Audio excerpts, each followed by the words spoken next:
j'espère que vous allez bien. Alors en tout cas moi ça va très bien. Juste si vous entendez des bruits, c'est normal, c'est qu'il pleut dehors. Il fait mais vraiment moche. Genre le ciel il est tout gris. Pour la lumière je sens que je vais galérer. Mais c'est pas grave. Alors aujourd'hui, nouvelle tenue pour nouveau décor pour nouvelle vie. Non je rigole. Alors aujourd'hui on va pas parler de manga.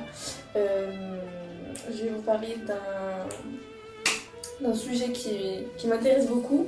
Je vais vous parler des geishas.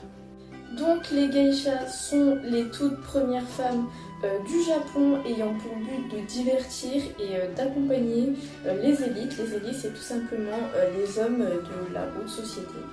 Donc durant l'ère Heian, de plus en plus de geishas étaient sollicités pour leur haute maîtrise des arts japonais. Donc je vais pas faire un focus sur l'ère Heian, l'ère Edo. Je ferai peut-être une autre vidéo dessus parce que ce serait un peu long à compliquer sur les époques japonaises et tout. Mais en gros, l'ère Heian, elle était considérée comme l'âge d'or des arts et de la culture japonaise dans le domaine de la poésie, la littérature et aussi la peinture au style japonais. Donc le métier de geisha, et oui donc c'est un métier, il a été reconnu par le gouvernement japonais en 1779 et la toute première vraie geisha de l'histoire du Japon, c'est une certaine Kikuya. Donc c'est une grande et talentueuse joueuse de shamisen et le shamisen c'est un luth à 3 cordes.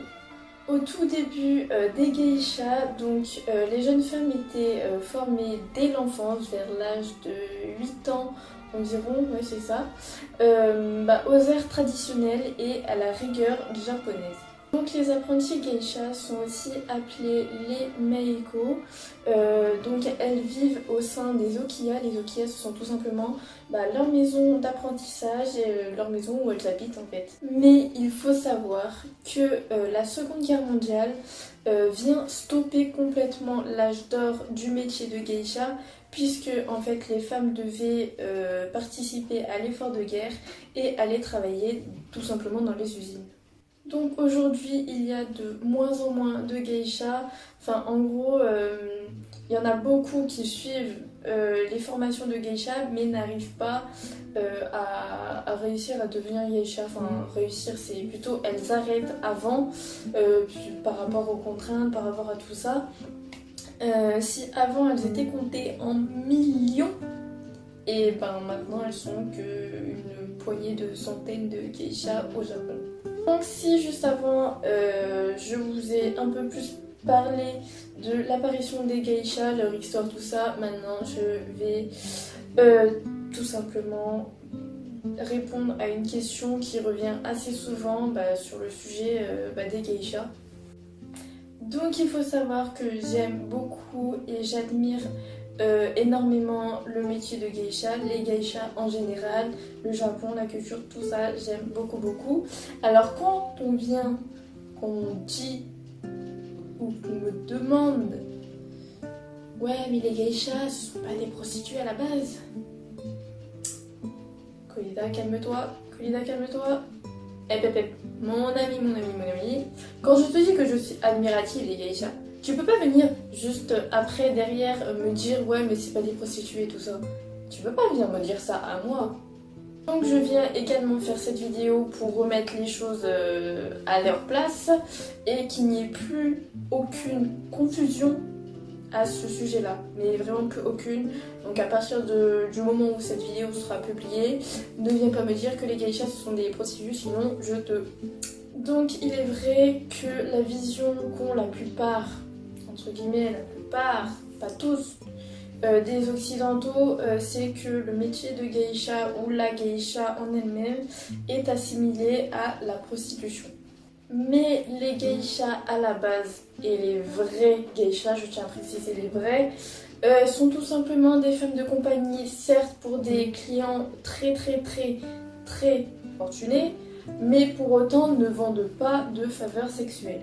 Donc pendant leur formation au sein des okiya, les geishas apprennent seulement à tenir une conversation, jouer d'un instrument, apprendre à danser et connaître par cœur la cérémonie du thé. Mais il faut également savoir qu'il n'est pas totalement exclu que pour certaines geishas puissent avoir des relations sexuelles avec leurs clients, mais tout ça est resté bien secret et tabou pour des raisons d'élégance, pour des raisons de réputation et tout simplement de prestige. De toute façon, le métier de geisha en lui-même exclut, celui qui est réglementé et déclaré officiellement depuis 1979, exclut formellement la prostitution. De plus que dans l'archipel, c'est une pratique qui est complètement interdite depuis 1956. Mais l'assimilation des geishas et de la prostitution ne se sont pas faites comme ça par magie. Bien sûr, il y a eu des éléments historiques comme géographiques qui sont un peu à l'origine tout simplement de cette perception qu'ont les Occidentaux. Donc, premièrement, durant l'ère Heian, des courtisanes très douées en chant, en danse, mais qui étaient également des prostituées, adoptèrent des similitudes avec les geishas malheureusement, comme leur maquillage, leur façon de s'habiller et leur façon aussi d'animer leur soirée, qui participent à l'amalgame entre les geishas et les courtisanes. Deuxièmement, les geishas travaillaient dans le quartier de plaisir au sein des mêmes banquiers que les courtisanes, même si leur rôle était bien défini. Elles avaient pour but de divertir par leur talent artistique, juste avant que tout simplement les courtisanes prennent le relais.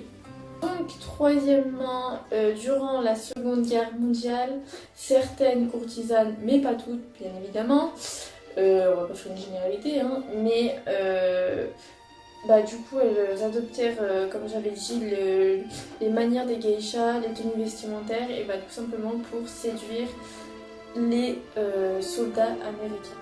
Et pour finir, je vais vous parler des différences qu'il existe pour différencier les courtisanes des geishas, bien qu'elles adoptent le même maquillage et les mêmes tenues. Donc tout d'abord au niveau de la coiffe, donc les geishas adoptent une coiffure assez stricte, donc des chignons bien plaqués, enroulés, laqués, mais vraiment un truc genre ça vous tire le crâne comme ça en arrière, c'est horrible. Tandis que les courtisanes adoptent des chignons, comme moi en fait, des chignons assez lâchés avec des mèches qui tombent un peu, tout simplement pour charmer. C'est une des différences qu'on peut trouver entre geisha et courtisanes. Et ensuite au niveau des tenues, donc les kimonos, les geishas, leurs nœuds de kimono les portent à l'arrière, tandis que les courtisanes les portent à l'avant par facilité pour enlever plus vite. Voilà. Donc c'est maintenant la fin de cette vidéo, j'espère qu'elle vous aura plu. En tout cas moi j'ai kiffé faire ces recherches, j'ai kiffé faire cette vidéo. C'est un sujet que j'aime beaucoup, que je voulais partager. Tout simplement, j'en avais pas mal parlé autour de moi. Je me suis dit, bon, vas-y, je vais me lancer, puisque toujours je parle des geishas, et quand on me pose des questions, parfois c'est un peu compliqué à répondre sur le sujet. Mais voilà, maintenant que c'est dit, c'est clair. Je ferai d'autres vidéos un peu historiques, parce que j'aime beaucoup l'histoire. Mais j'espère que ça vous a pas trop mouillé, personnellement, voilà. Et du coup on se dit à la prochaine.